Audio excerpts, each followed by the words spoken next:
Hello, Zeb Aurelios from Star Wars Rebels, and you're listening to Inside the Force. Carabas. Gotta go, Hera's here. It is a period of Star Wars mania, as new movies, comic books, novels, and TV shows populate the system. Fueled by their love and passion for the galaxy far, far away, two exceptional geeks tap into hundreds of holocrons in order to bring you the knowledge and insight of all things Star Wars. Come and join them as they go inside the Force. What's up, everybody, and welcome back to Inside the Force. Dave Cottingham here with me, Casey Cooley. Hi, everybody. It is brand new month. It is February 1st, 2017. We are a mere 113 days, I think, till Solo. Yep. The next Star Wars film that is going to be upon us. A Star Wars story film, right? Yes, indeed. Indeed. So obviously we got some news to talk about on that front. We've got the, Casey and I both read the one-shot DJ comic that Marvel put out there, and some other brief news. And then, of course, the first thing I want to jump into real fast is, Casey and I have been talking over the last few days, and we actually brought back, or thinking about bringing back, which I think we are, is kind of these themed months we used to do. Mm-hmm. When we first started out, if you've been with us that long, if not, we started the podcast back in 2013 when after the whole buyout happened, we knew we were getting more Star Wars stuff, right? Well, we kind of had we had a format where we were doing a lot of profiling of characters and creatures and locations and technology, blah, blah, blah. So we kind of themed those around different types of months. We did Rebel Alliance month. We had Jedi month. I think we did a Sith month. Mm-hmm. Anyway, but we never really did an Empire month. So that's what we're going to do. That's it. Yeah. So this month in February, all that means is really we're not going to do really profiling, but we're going to kind of center around some topics around the Empire and put out some questions out there like I did today on the polls, which we'll talk about. That's kind of what we're centered around and talk about today on that. But yeah, so follow us on social media, Inside the Force, Facebook, Twitter, Instagram, stuff like that. That we'll be putting out some Empire stuff themed this month, and then of course talk about it on the show. So, of course, with all the other news and stuff that's happening around the galaxy. So, anyway, there you have it. February, which I guess is 4 weeks. I guess 4 episodes a month is basically what we're looking at. Anyway, all right. So big news, Case. I think we finally got today. Yeah, that we pretty much knew. Yeah, it was still nothing Star Wars official, like as in not published on Star Wars or Disney. But I mean, there has been rumors past week about the Solo trailer coming out during the Super Bowl, and we've even heard from some sources that there is going to be a trailer for Han Solo this Sunday during the Super Bowl. But I can't remember what article, I think it's like Hollywood Reporter or something like that, published an article basically also speculating that, and since it was a kind of reputable source, people took it as fact. And then another article came out even today about that there supposedly is a not just a teaser during the Super Bowl, but also a teaser during Good Morning America Monday after the Super Bowl. Yeah. So what it sounds like is that we're going to get possibly a small, maybe a 30-second or less, 15-second maybe, teaser trailer for Solo this Sunday during the Super Bowl to kind of tease the longer teaser possibly Monday during Good Morning America. So that's... And they've done that the past couple films. Right. Yeah, we've had, but, you know, I was talking to Cody today at work, thinking like, why wouldn't they just, like they've done in the past, do like a Twitter or Instagram teaser? It's really short 5-second ones to be like, tune in Monday for Good Morning America. I understand the allure of a Super Bowl ad, but this whole marketing campaign does seem quite odd anyway. So it's hard to decipher it all. But what really solidifies this whole trailer during the Super Bowl that is officially out there is through the best marketing agent of Star Wars, Ron Howard. Yeah. So he tweeted today, which is the day we're recording this, around 5:30. He said, midway through a long flight, back in the solo editing rooms now. By the way, who's going to win Super Bowl 2018? Question mark. And he tweeted a picture from outside of his plane. It looks like some mountains. So that little tongue-in-cheek nod to the Super Bowl. I do got to correct Ron Howard, though, What's that? because it's not Super Bowl 2018. It's What's Super the Bowl number? 52. 52. Hey, So that's come actually- on, Ron. Yeah. No, it's okay. Until I see the movie, it's Yeah. okay. Exactly. Yeah, exactly.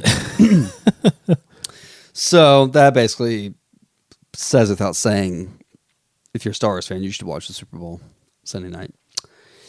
Because you'll probably get a solo trailer. And we'll see if it's good. Yeah, I know. But Man, I think there was the main reason why people are so about the Good Morning America, because it was posted somewhere. I guess it was a Good Morning America site. Again, I don't have the article in front of me, but it basically posted where you can buy tickets to Good Morning America, and it was listed as the solo special preview of Good Morning America. Like they were like even calling it that. oh, I can't Wow. remember what. I can't find this. I think I'm pretty sure Star Wars Net posted it. But so that it's official without being really official Official yet. from No. Star Wars themselves. Yeah, I don't 'cause know you- why. I actually anticipated seeing something from a Star Wars show, but they didn't even mention a thing. No, that's about why it. wouldn't they? Maybe they just didn't know. I don't know. I can't see how they wouldn't know. Or Maybe Ron is in the editing room because that's what they're still editing is the trailer. Maybe they don't know if it's Yes. going to be done by then or maybe not. Yeah, it's But- weird. But that's even surprising a little bit too. That not surprising, but I mean, less than 4 months and the movie's not done yet. Yeah, I mean, if they're editing, that means they haven't even scored the thing yet, right? I don't know. I Because guess typically not. I they guess score not. it after Yeah. the final print. Really, So it looks like Deadline reported it, and also Hollywood Reporter talked about the trailer for the Super Bowl. So I mean, they're pretty legit sources. now. So, do you think that this is Do you think this is just going to be a teaser, or do you think actually this is a trailer? Like this is For a Super Bowl? no. Good Morning America? Good Morning America. I mean, that's just a commercial teaser. I think Good Morning America will be a full-fledged teaser. A teaser. We'll see footage. We'll get some dialogue. I mean, because I think about the teaser for Rogue One that was on Good Morning America. That was a teaser, wasn't it? Yeah, but that was. I mean, there was dialogue. Yeah, That was the Saul it was Guerrero like a one, wasn't it? minute and a Was half. it the Saul? It was the Saul Guerrero one, right?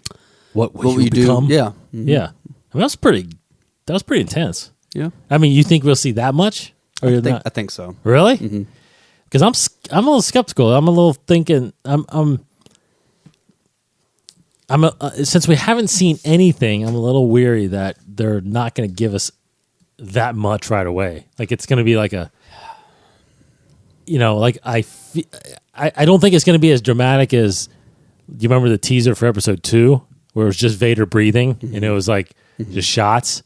Like I feel like it's going to be that, but I don't think they could risk doing that because there'd be so many fans. I'd I be know. so upset. I think just because they owe it, I feel like Disney may think they owe it, and they're going to show us a really nice teaser with footage and dialogue and Yeah, I think there score. has to be dialogue. I think you have to show him as Han Solo and talking. You gotta show Chewie. You gotta show the Falcon. You gotta show the I think you're Falcon. gonna see pretty much all the characters. Well, maybe not Woody Harrelson. I don't know. Yeah, I don't know think about that. I think we'll see Lando. I think we'll see Emilia Clarke. Basically, the main 3. Besides, I mean, Woody it's just Harrelson. 4 without Chewbacca. and right now without seeing any images or even them even talking about it. Like even and we anticipated a panel at Celebration, never got it. Yeah. I mean, one thing you don't know based on what you would see from images or tests, even just behind the scenes stuff, of it. Like, you don't even get a sense of what the feel of the movie is. Right. Right? So this is the first chance we'll even get because Rogue One, you saw that it was going to be, gritty. It was going to be intense. It was going to be, dark in ways, like a war movie. Yeah. This, it's like, I know what I want, but man, am I going to get that? Because I was telling Cody actually today too. I was like, I think I want, it being a Ron Howard film. Yeah. I mean, I don't think I've ever said this before, but I want like an Indiana Jones movie, Star Wars movie. It's kind of what I want. I want just a feel good adventure film, like one that I can pop in, like Indiana, like Last Crusade. Like pop that in and just watch it with a smile on my face the whole time. You know what I mean? Because there's little jokes, there's little. It's action packed. It's got heart. Great music. It's like, I mean, that's what a Star Wars movie is anyway. But it's to me they're a little. I don't know. To me they're a little more epic than adventurous. It's adventurous, but it's like, I don't know. It's pretty grand scale stuff. Yeah, and it's mystical. It's got this is it's not going to have any Force references probably in it, which is weird because Rogue One still had Force references. May the Force be with you and trust in the Force, and it was still mythical a little bit in the middle of this war. But I don't, Han doesn't believe in that, so it's like I don't know. I'm curious more than anything. I'm curious about the tone of the film. I'm curious about the look of the film. I mean, to me, that's going to dictate a lot about how I feel about this movie. Well said. I think it will be, like a adventurous thing, because what we've seen, like, he's got a cool hot rod speeder, and Han Solo and his character inherent is very cavalier and adventurous. So it sounds like they'll. It seems very much like it'll lead in that direction, and I hope it does. I hope it's a good movie. I hope I will love it. Yeah, me too. Yeah. So look for that. I'm sure that's going to be our main topic next week as we talk about through that. So we'll watch it over and over for a few days and get back next week and talk about that. So.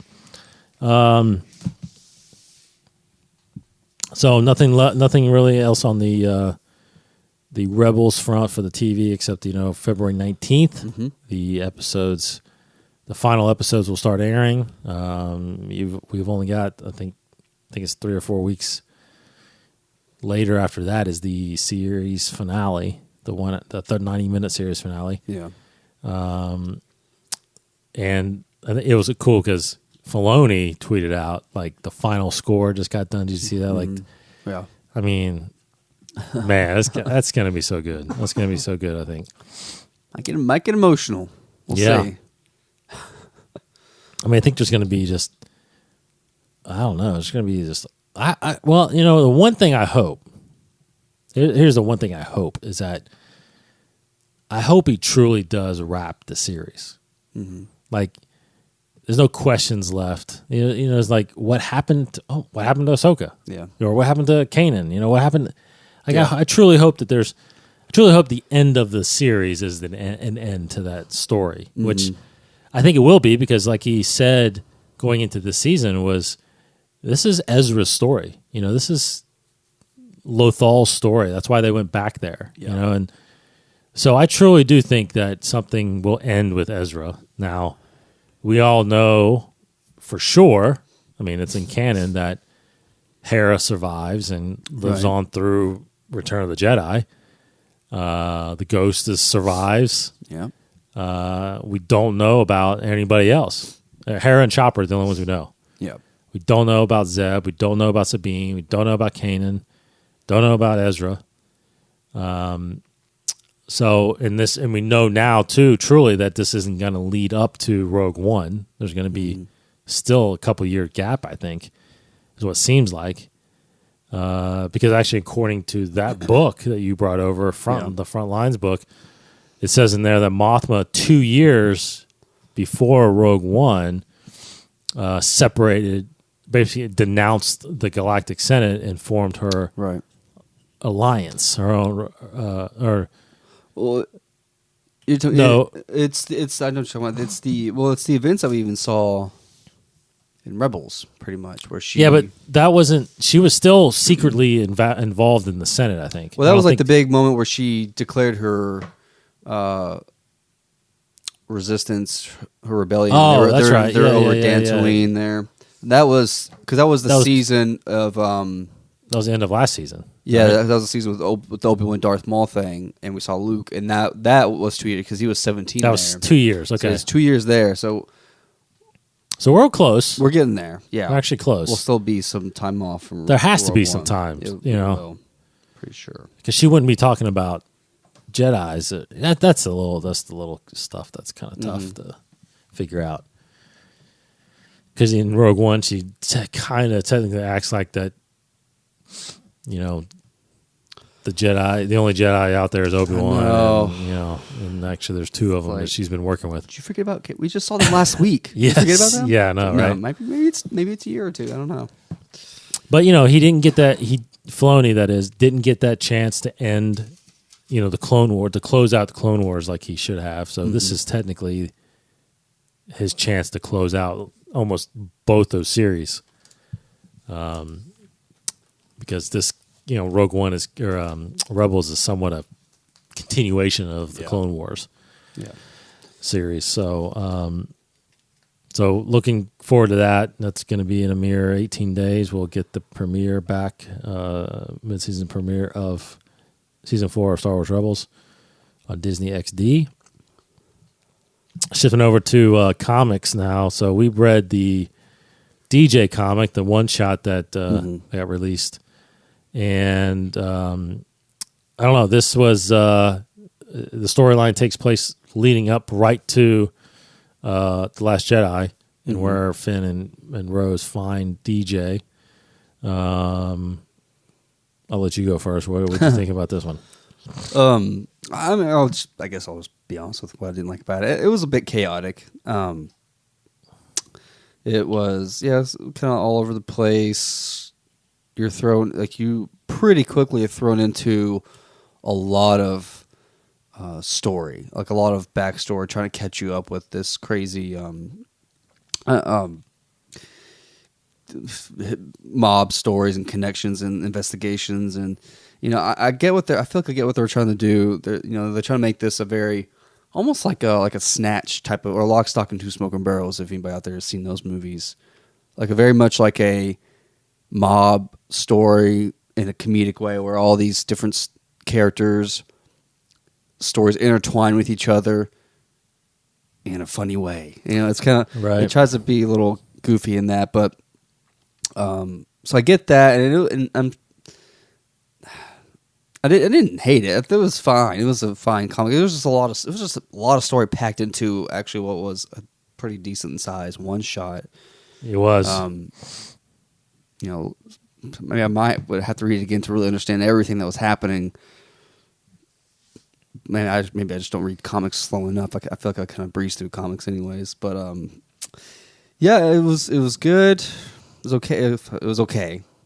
Definitely not my favorite comic at all. But I wish I knew. I mean, I was expecting more. I still want to know more about DJ. I get maybe we will never know more about him, because they even allude in this where he makes reference to his real name but never says what it is, and so there's definitely more to him than that. I'm still interested in the character, but I didn't get a whole lot of information about him other than he is truly a great hacker and slicer and very pessimistic kind of guy. Yeah. So other than that, I mean, we kind of already knew that anyways from Last Jedi. This kind of just emphasizes it even more. But it's all right. It's pretty decent.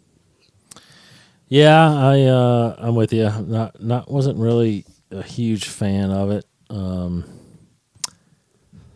surprised how long it was without really giving. I mean, I just expected a little bit more of a backstory. Yeah. Versus just like almost like a Force of Destiny. It's like the scene before the story before. Yeah, that's good. Good analogy. We see in Last Jedi, how he ends up there. It's just like every scene he goes to, it's like someone always wants to beat him up, fight him, kill him, and it's just all these characters really quickly. It's like each person that walks into the scene, there's a quick little backstory of them. But it's a little much. Yeah. So Russ has been kind of ranking these as like 5 holocrons. Yeah. I'd probably give this 3 holocrons. Out of 5? 3 out of 5. 3, maybe 2.5. I don't know. 3 is being generous. 3, usually when I do something 3 out of 5, it's like I thought. I thought it was average. Good. Really? Pretty good to me is 4. Pretty good is me. This is like average, so that's why 3 right in the middle is for me. Like I wouldn't probably read it again. No, but I'd see if it's 3, I would like movies 3 out of 5. I would watch it again. Oh, yeah. 3.5, I would watch it again. I'll read it again.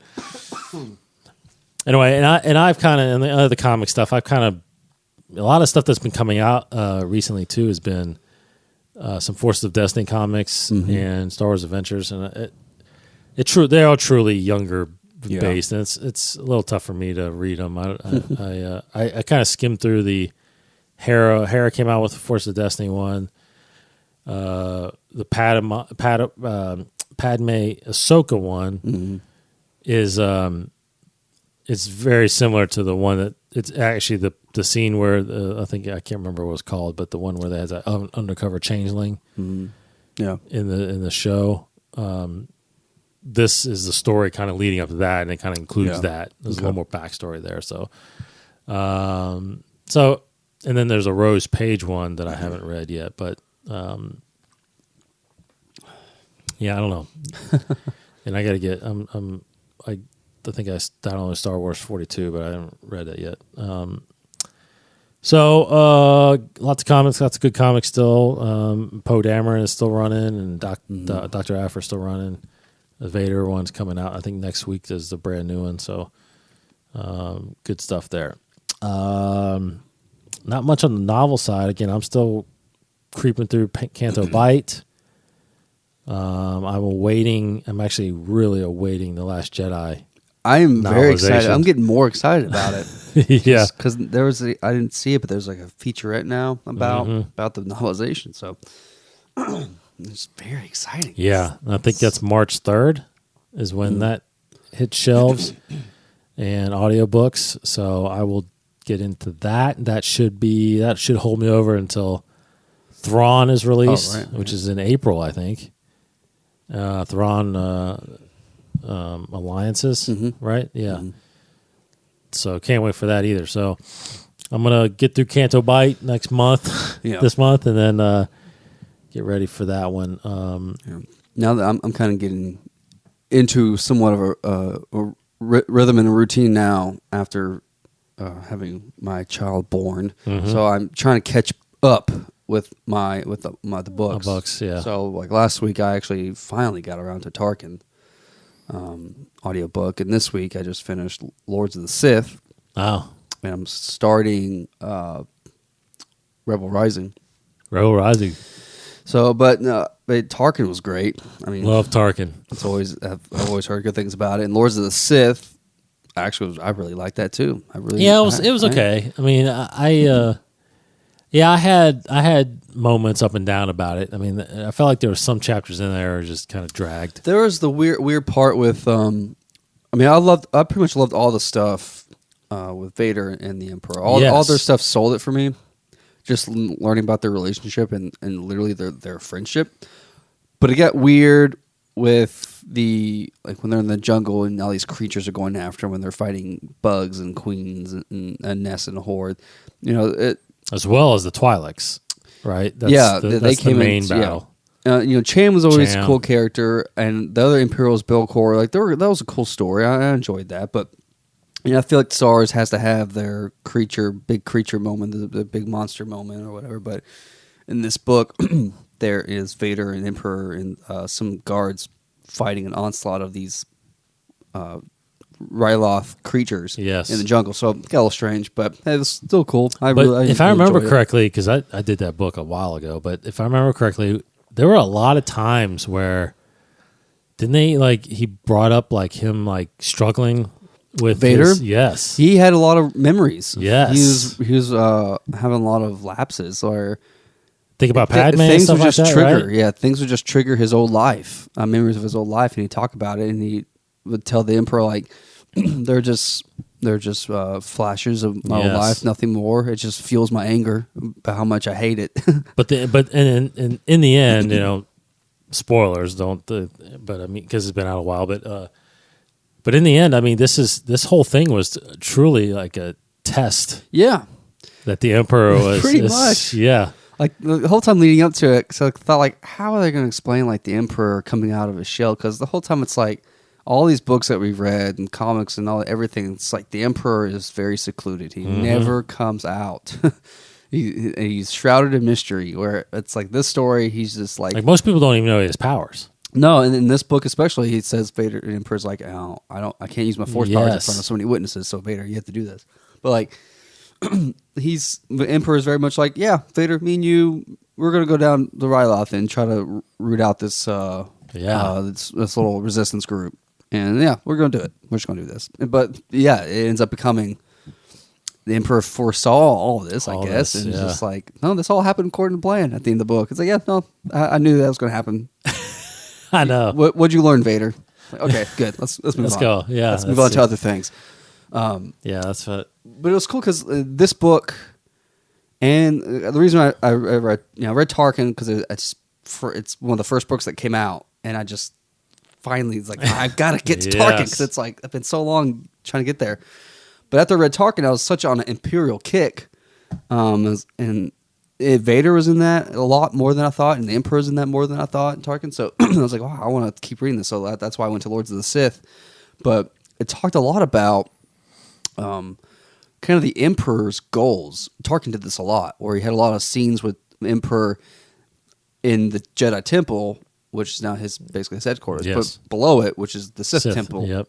Which that's been out there and kind of known for a while. But talking about the layout of this Sith Temple below the Jedi Temple, but talking about the Emperor's true goals, about kind of beyond the Empire, where he's even talking to Vader, saying we have our own mission, our own goals that don't apply to the Empire. And I kept thinking well, what does that mean? This is a very interesting kind of piece of nugget. And they talk a little bit about it in Lords of the Sith, where essentially it sounds like it's just Emperor and Vader. Ultimately, they want time to where they can study more about the Sith, and I guess immortality. They're trying to learn more and discover more, and that makes sense because it ties back to Revenge of the Sith, where Emperor tells Vader, it's together we can discover, the script, the true meaning to immortality. So it's interesting that's carried throughout their story. And I just want more stories about this Sith Temple under the Jedi Temple and all the stuff that the Emperor gets involved with that. And so that was really cool. I mean, I've heard mixed things about Lords of the Sith. I thought it was pretty neat. Yeah. So I'm trying to book through the rest of these little few stories that I got left to try to catch up.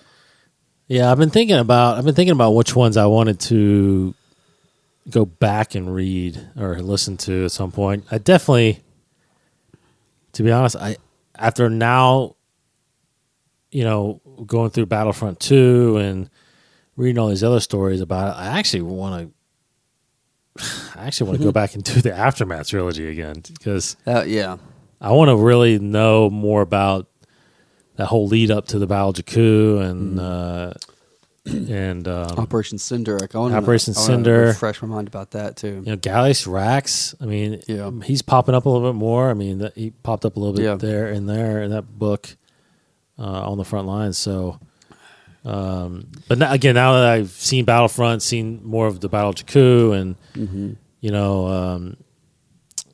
some other interesting stuff that's popped up. I think it's really good. I think the whole series is really good. That Aftermath series. With that, I would actually also reread the Jakku scene from Lost Stars.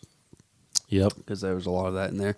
I actually, now kind of on the topic, like I thought this for a while, but from a certain point of view, there's definitely a few stories there that I need to give a second look because there's a lot of big nuggets, and that's definitely paradox. But yeah, definitely want to do that one again. Yeah, definitely a few huge bombs of knowledge dropped. Yeah. In fact, just last week, I think the one that I texted you said, "Oh yeah, that's right." I said because I watched Rogue One again, and at the end of Rogue One, what did they give us? Hope.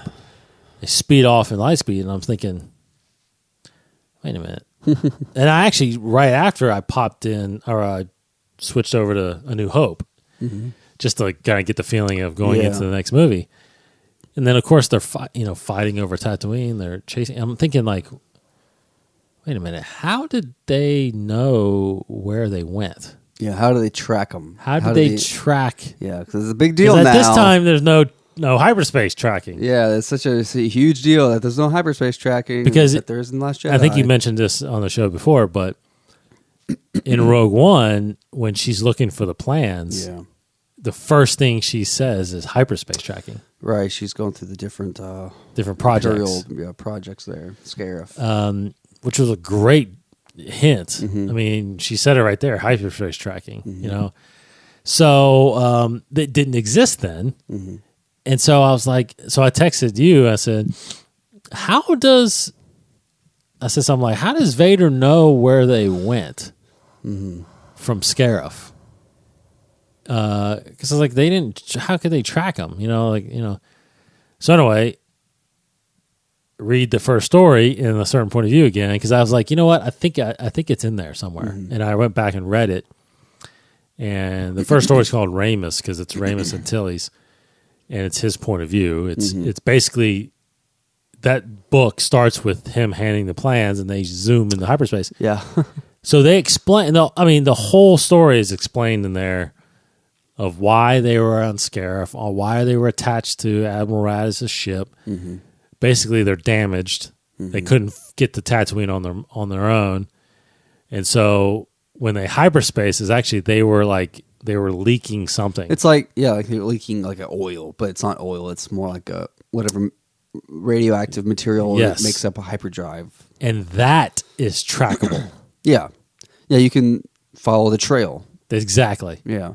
So if you leave some kind of hyperspace trail, you could follow it. So that's what they did, and that's how they knew they ended up. And they actually, similar to like what they did in The Last Jedi, they had to come out of hyperspace sooner because they were basically so damaged that it kind of ended, and they had to fly the rest of the way to Tatooine. So they weren't that close, similar to them flying the crate. So that in that time that they were, obviously right when they got to Tatooine, because he even says it, Ramus even says, if we were able to hyperspace all the way to Tatooine, we would have been on the ground by now and hidden. But unfortunately they had to fly a big ways to it. So by then, Vader's Star Destroyer tracked him, and that's when the whole battle started. So and he mentioned, and he reinforces the fact that you can't track through hyperspace at that time. Yes. Although I always assume that just cause I feel like I read that in Aftermath or maybe it was Catalyst or something like that. It's mentioned where like when a ship enters a system, like there's something that triggers almost like a that basically captures the ship's identifying name. Like it captures its unique ID of that ship, and it logs it. Like almost like an alarm goes, like that there's satellites and I don't know, sensors or something. I just figured there was technology already in place that would know when a ship enters a certain system. Yeah.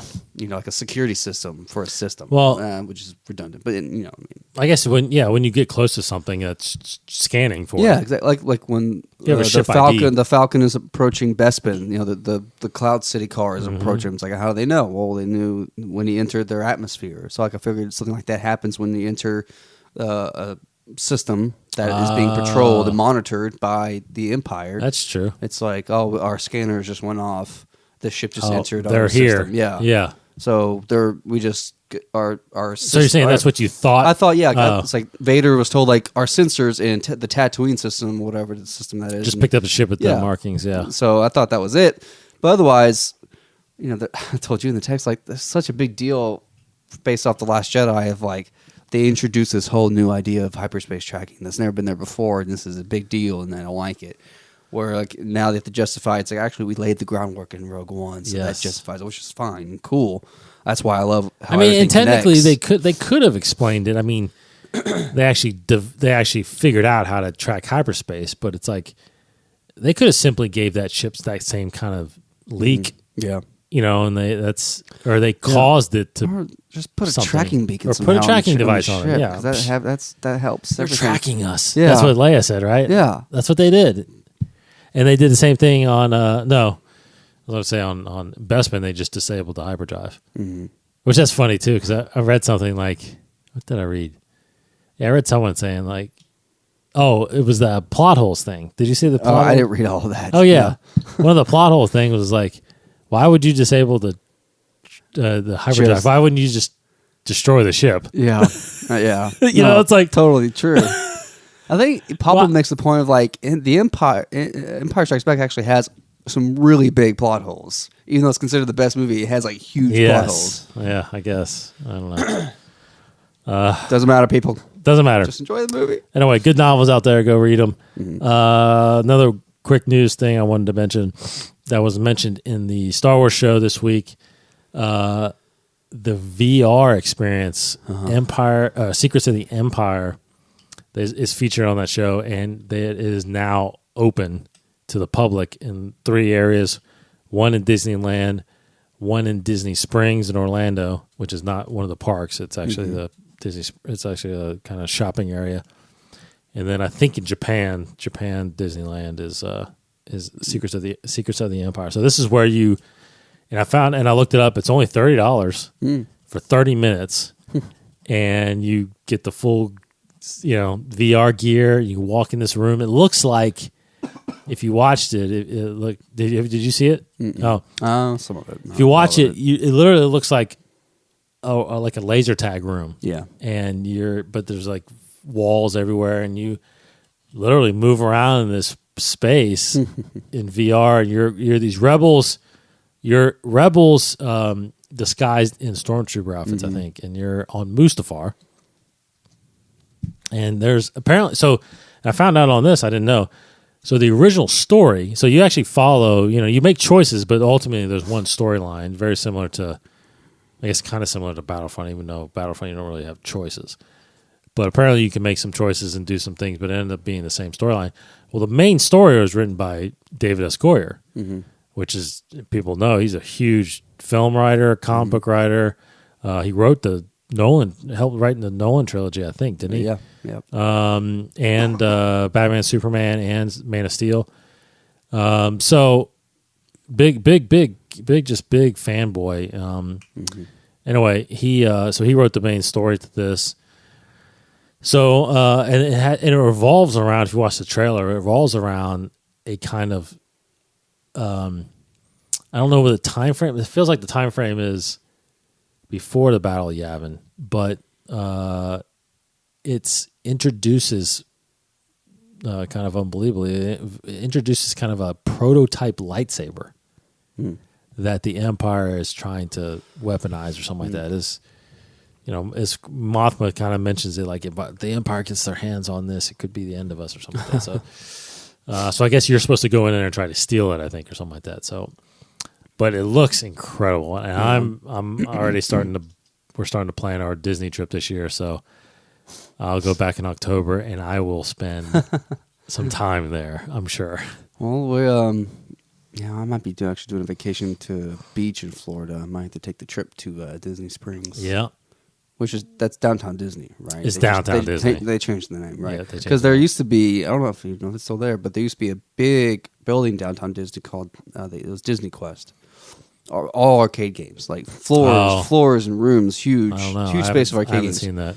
I don't think it's there anymore. I don't know, but there were a lot of the VR kind of games. Whereas like the craziest VR I've ever experienced at the time, where you put on a helmet and it was very much like a Star Warsy game where you're sitting in this kind of ship and you can look around, you can hold up your hands with this remote, and it was like a little laser sword thing and super awesome. So Yeah.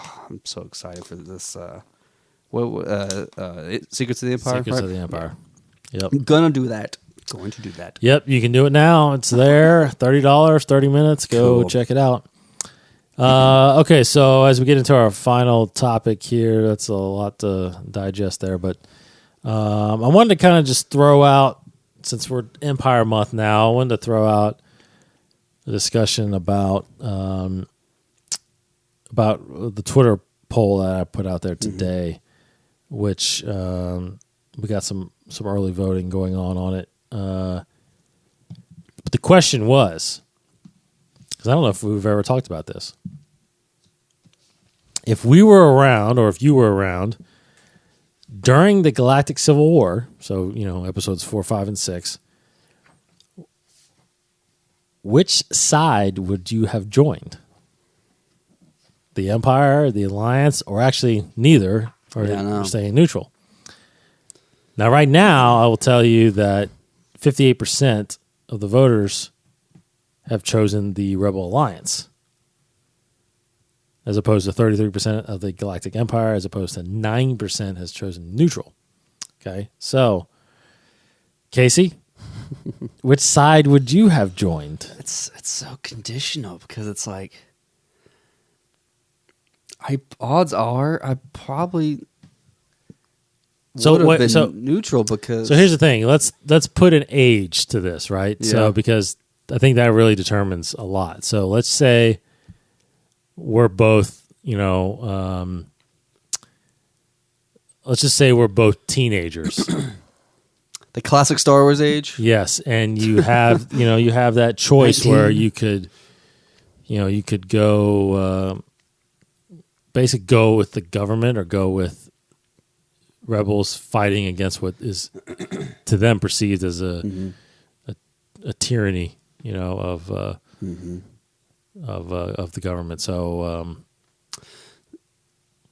Yeah, and you have to think too, because now that we've all these like stories that we've kind of read through, it's like really the if you're on the outskirts, you're on the outer rim, or the outer, even the outer of the core worlds, mid rim, you really aren't affected by the Empire's tyranny, because those are the planets in the mid rim and the outer rim that are enslaved and mined and stripped and abused and everything else. So, like if I was on Coruscant, I'd probably be neutral. Probably wouldn't care. I don't know, unless I was on like a lower level. Or if I was on Tatooine, I probably would. I don't know. It very much depends. Odds are, though, I probably would be neutral unless I was really personally affected, like Luke was or something like that. But if I had to join between either Rebels or Empire, I probably would choose Rebels. Yeah, but probably would be neutral. probably neutral. Huh. Just knowing. I don't know. I feel like odds are I wouldn't be affected by the Empire. I wouldn't be in a situation where I would notice the evilness of the Empire. Yeah, I struggled with this because I'm thinking about this topic today. Because I think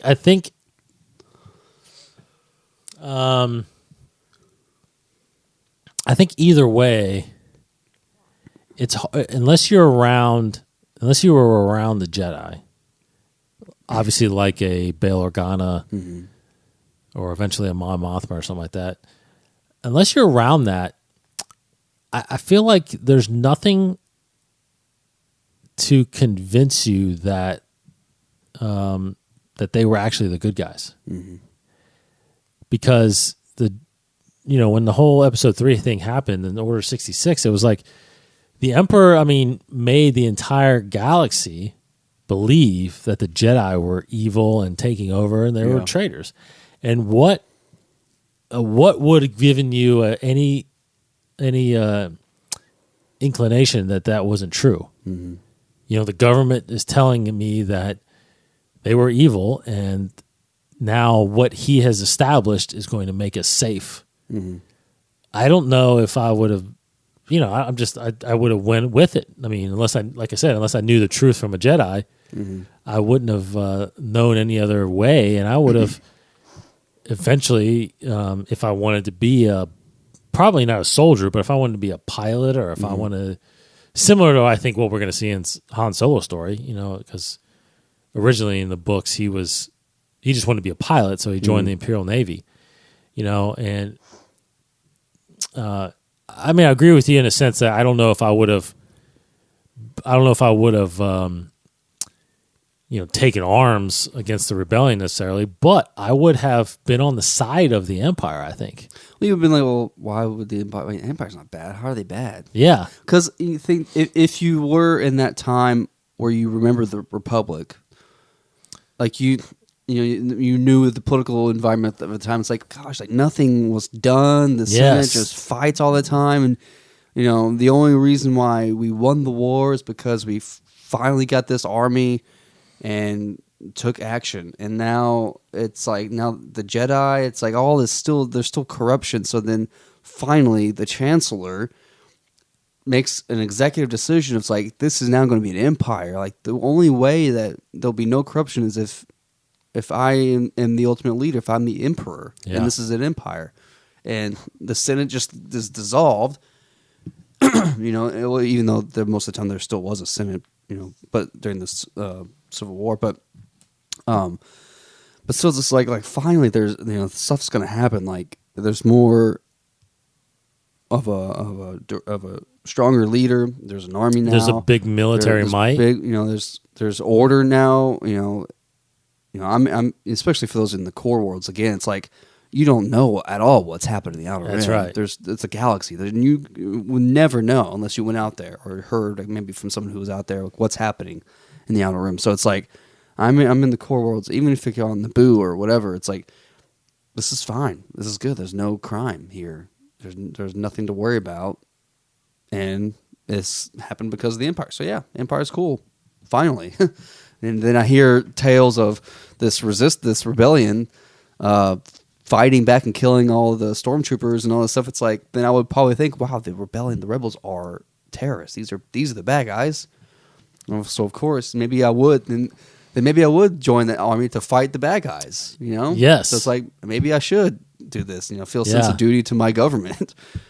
And then I would be in the Empire. Then I would realize how bad they are. Then I would defect. Which is Aiden's story, right? Exactly, yeah. Or a lot of the stories. Yeah. But that's the thing is, unless you really get deep into, because if you're a stormtrooper, you don't know any of that stuff. Yeah. You don't see any of that stuff. You just do what you're told, just like any soldier does. And there's instances, if you think about it, there's instances that also hint at, the upper level of the Empire trying to hide the fact that they're doing, like they kept the Death Star a secret. Yeah. Right? Mm-hmm. They built this thing to destroy anybody that defied the Empire, but no one told anybody that they were doing this. Mm-hmm. If you remember, one of the very first scenes of all of Star Wars in A New Hope, when Vader, is on the Tatooine 4, and he comes, he says to the he tells the commander, he says, send a distress signal and inform the Senate that all aboard were killed. Mm-hmm. So he's lying of what happened. He's trying to cover up what happened.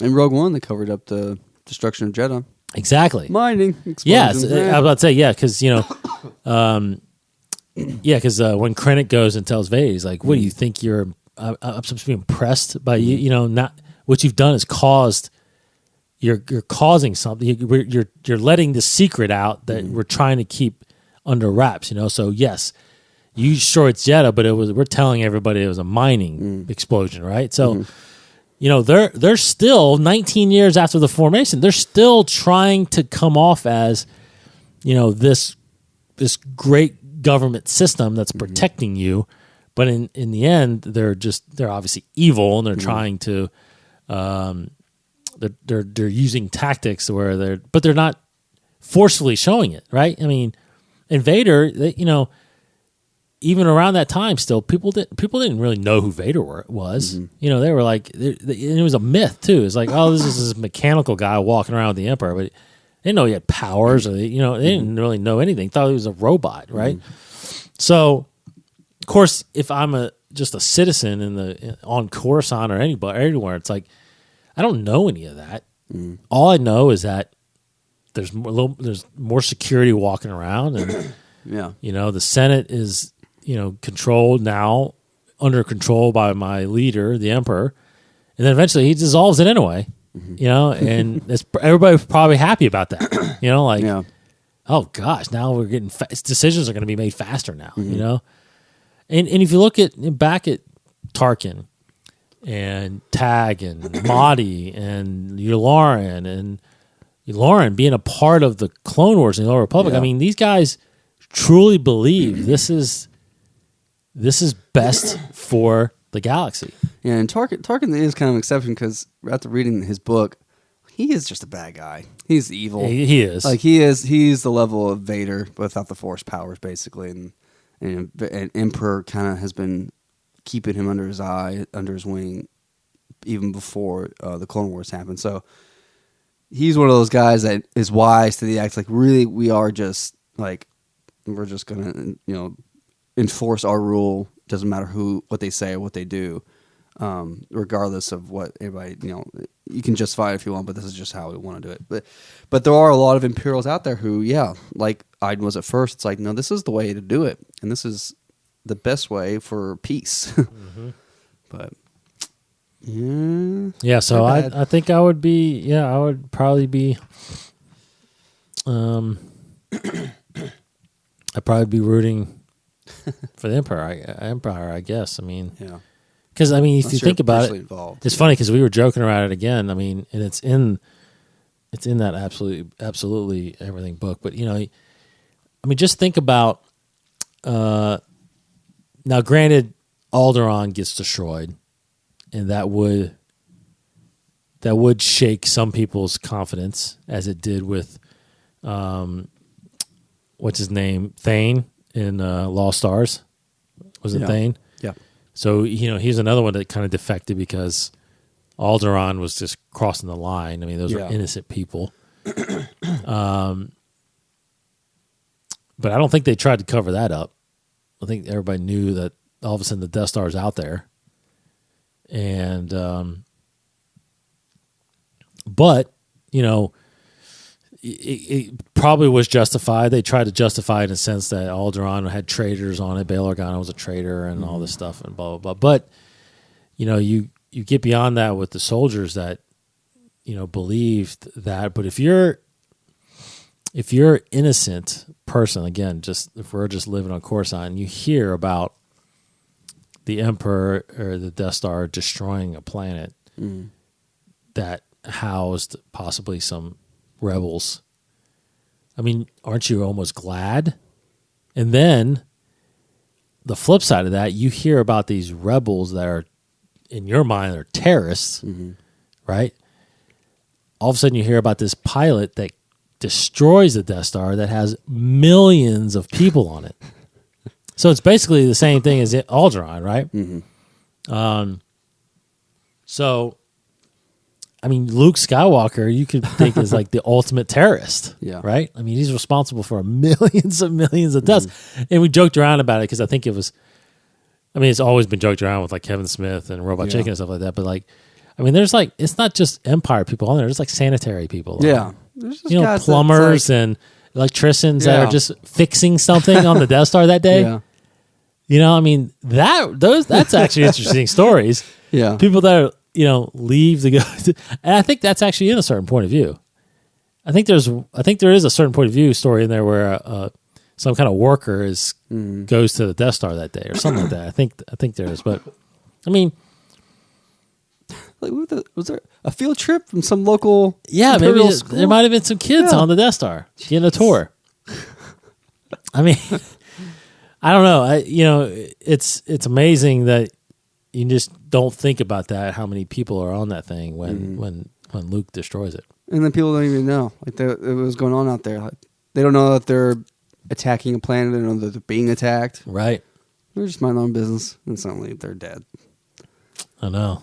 Maybe someone was like just waking up. I don't know. Yeah. Taking a shower. It could have been their first day out of the academy. Yeah. And they're out stationed to the Death Star, and they're like, "Oh my gosh, this is amazing! This place." Yeah. It's like, so I don't know. I think it all comes down to the classic, Star Wars motive, which is what's your point of view, right? Yeah. I mean, if your point of view is that the rebels are terrorists, you're gonna think that. I mean, why wouldn't you? I mean, until maybe you get into the Empire and you can see the corruption or feel the corruption. Mm-hmm. But those guys sitting there watching Tarkin destroy Alderaan, they didn't blink. Tag and Mahdi and these guys, they were just part of it. Yeah. So, Mm-hmm. Yep. But if I was Luke Mm-hmm. and stumbled across my father's lightsaber and an old man that if I believed was telling me the truth, then I would join the Rebel Alliance. Yeah. You know? And they just killed my aunt and uncle. Exactly. So you personally invested Yeah. now. So, Yep. anyway, good topic. I'm interested to see where that poll lands. Again, right now it's Rebel Alliance. Actually, a couple more votes for Galactic Empire. Jumped that up a little bit. So anyway, we'll see where that lands. Appreciate you guys listening to us. Again, this is Empire Month here on Inside the Force. So each week we'll be kind of talking a little bit about the Empire and highlighting some stuff and getting into some topics. Next week, we will dive into the Solo trailer, which will be released on Monday morning. Hope you guys enjoyed that. And we'll see if you guys watch as much as we do. Again, follow us on InsideTheForce.com.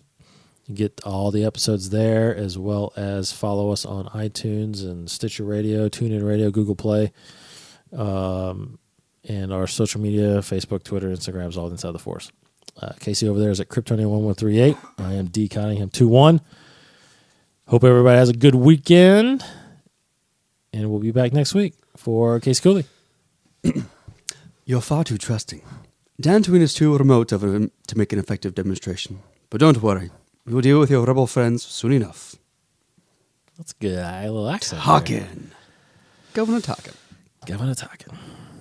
Which is, we also put out a little throwback Thursday. We're going to try to do that to kind of get you guys into listening to some older shows of ours, as we have 212 episodes now. I actually threw back episode 5, which was about Grand Moff Tarkin when we were talking about the Empire stuff. A lot of that information in that episode is not canon, though, now. But hey. Yes. Still cool. But there's other topics we did in there. Yeah. I think we talked a lot about something that was announced about episode 7, I think, also. So interesting to go back and listen to that kind of stuff. So, all right. Again, thank you for listening. We will be back next week. He's Casey. Goodbye, everybody. I'm Dave. May the Force be with you. Thank you for listening to Inside the Force, a Star Wars podcast hosted by David Cottingham and Casey Cooley. For more shows, additional content, articles, and the latest Star Wars news, please visit InsideTheForce.com. Inside the Force. For the Force within all of us.